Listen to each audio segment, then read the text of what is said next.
On the show today is turned to the education sector and how it's fared in the last 1 year of appointment in the ministry. According to UNICEF, 1 in 3 children are out of school in Nigeria, 10.2 million at the primary level, 8.1 million at the junior secondary level, 12.4 million never attend school, and 59 million left school early. These are big concerns, and we want to find out if the figures are changing yet and what really has happened in the ministry in the past 1 year. Honorable Minister of Education, Professor Tahir Mamman, joins me on the program from our Abuja studio. Honorable Minister, thank you for joining us. ASU is issuing a 21-day strike notice on the occasion of your first-year anniversary.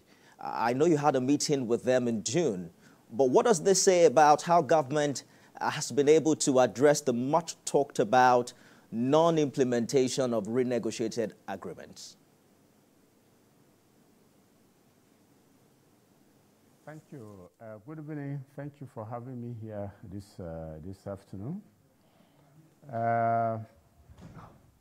Yes, ASU, we got a correspondence from ASU on Monday about notice of industrial disputes for 20 days, within which they want sundry matters to be addressed.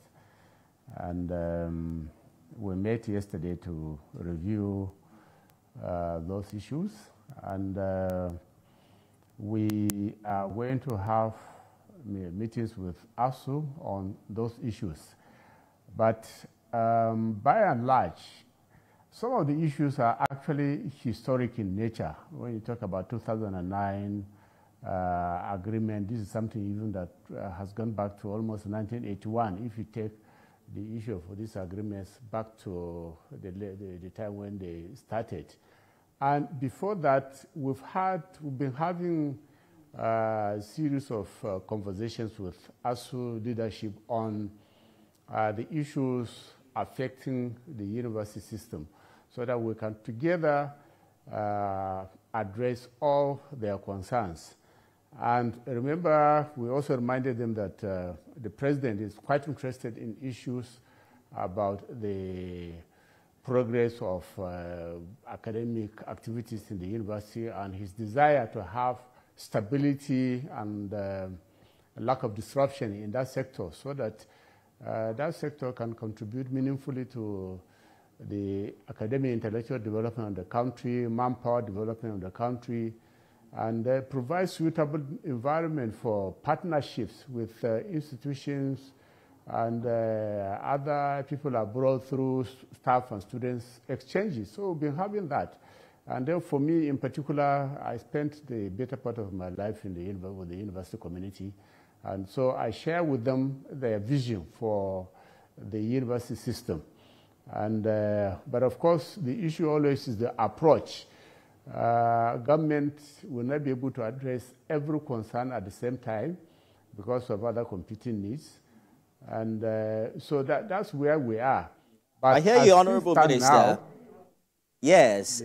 I'm just a little bit more curious because ASU is saying this is not an ultimatum, but a strike notice, 3 weeks of notice, after which they will embark on strike. And like you said, amazingly, these are the same issues, the non-implementation of the 2009 renegotiated agreement. I think it's a very simple question. Is the federal government willing to solve these problems within 21 days to avoid another disruptive strike? Is it feasible? I think it is. We have the will to do that, and I believe the leadership will also have the disposition, because I don't think the ASU will be quite interested in going on strike. So it's a question of for us to be very pragmatic and practical and show understanding with regards to what is doable now, what is doable in the short term, and what will require more time to do. And that's why we have already sent out notice to the leadership of ASU for us to meet on Monday. Yesterday, as I said, we reviewed the letter, the submission from them, and all the issues which are listed out there. And so it is our hope that by Monday we will meet to discuss them. And then we are also putting in place a team, the usual team that will engage them in the aspect of the agreement, which, as we said, has a historic background, so that we are working on all directions to ensure that universities remain open. And then some of the agencies of government that have responsibility for some of the things raised in their letter, we are engaging them too. We are writing them so that some of them actually things that are due for implementation. So we will write to them, for instance, the issue of professors earning or retiring with their salaries, like permanent secretary in the service. It's already provided for in the law. So we will be writing to PENCOM to request them to implement that provision of the law. It's not even an agreement, it's already in the law. And some aspects about some of the funding, like needs assessment, what has been agreed on in the past, we are discussing, approaching our colleagues in finance, and some of their allowances, so that we can get a figure, we can put a figure to some of these things, because some of them are still loose and not quite known. And even at the last meeting we had with ASU, we asked them to provide information on some of these things so as to facilitate implementation and engagement with our colleagues in finance for implementation. So Honourable Minister, we are counting on that intervention. Trust me, Nigerians are concerned about hearing this same complaint year in, year out. But during your last appearance on this show, some 11 months ago, you disputed UNESCO's estimate of 20 million out-of-school children in Nigeria. I remember that you put that figure around 10.5 to 11 million, what you called a moving target at the time. Can you provide an update on the current number now? And specifically, how many of them have we successfully reintegrated into the education system in the past year?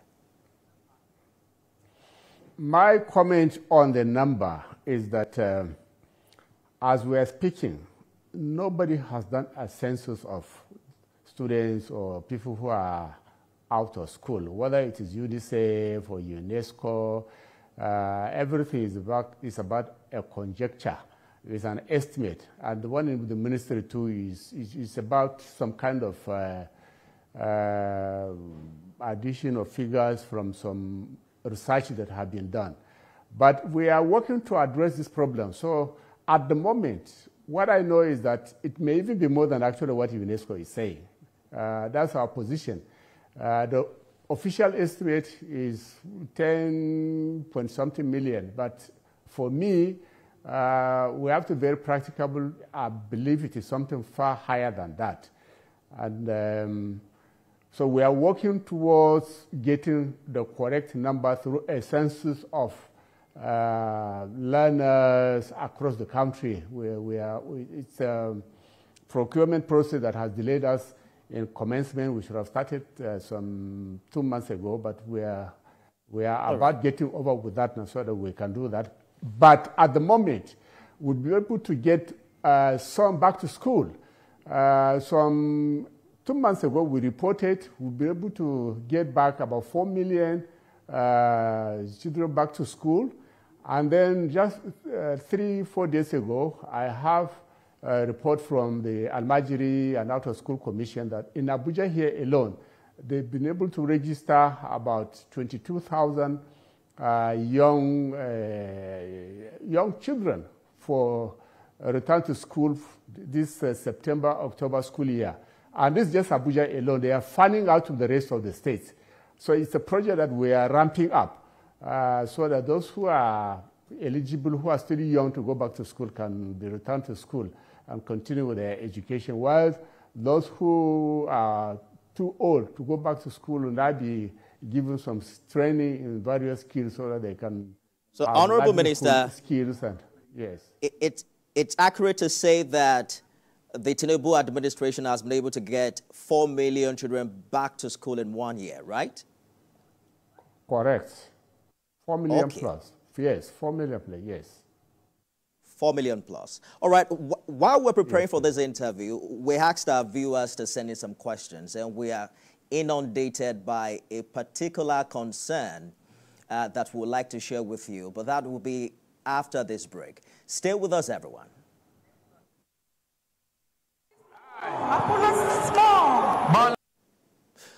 We'll get to the tweets shortly. I'm here with the Honorable Minister of Education, Professor Tahir Mamman. Thank you so much for staying the course on the program. Let's talk about the student loan very shortly. We've started seeing letters from some universities acknowledging payments of funds in this regard. Precisely, how many students have benefited thus far from the initiative, and what's this government's goal in the next 3 years?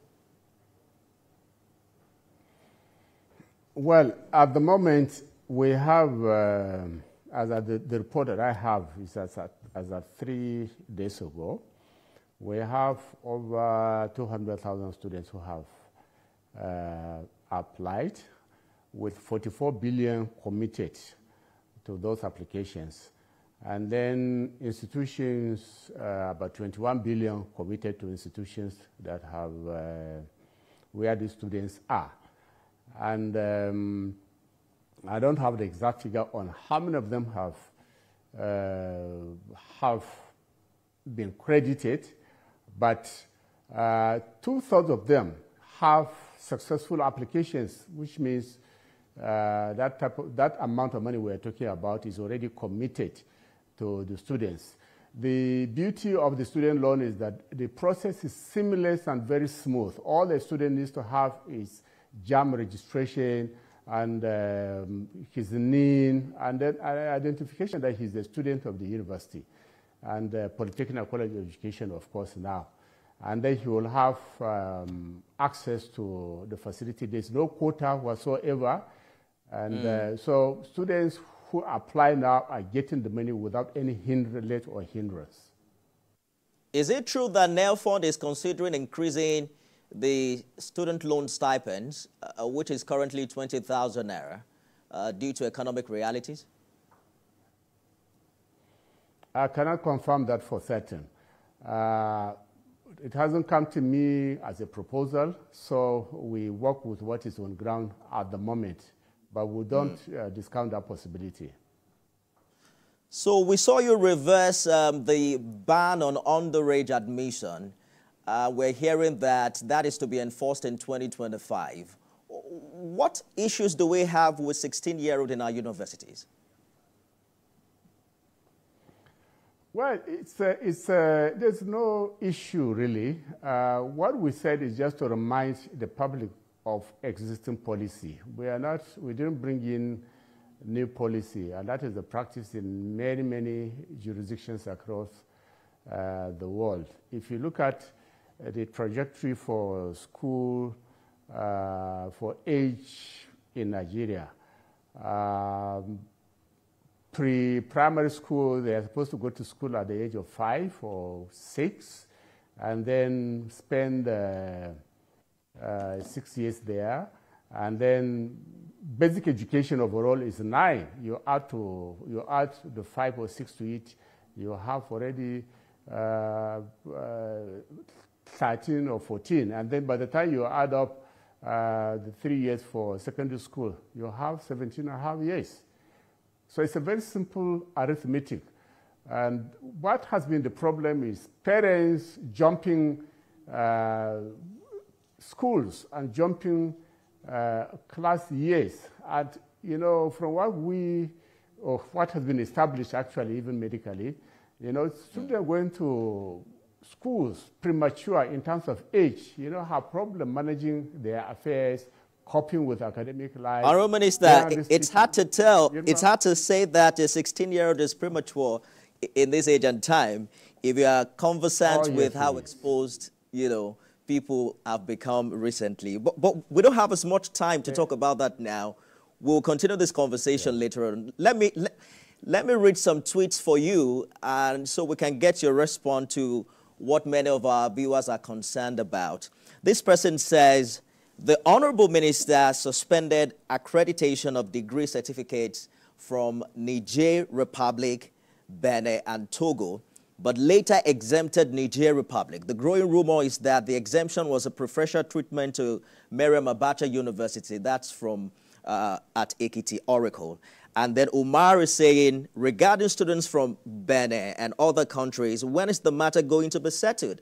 It's 8 months now since the ban on NYSC enrollment was placed, while 3 months was actually set for the issue.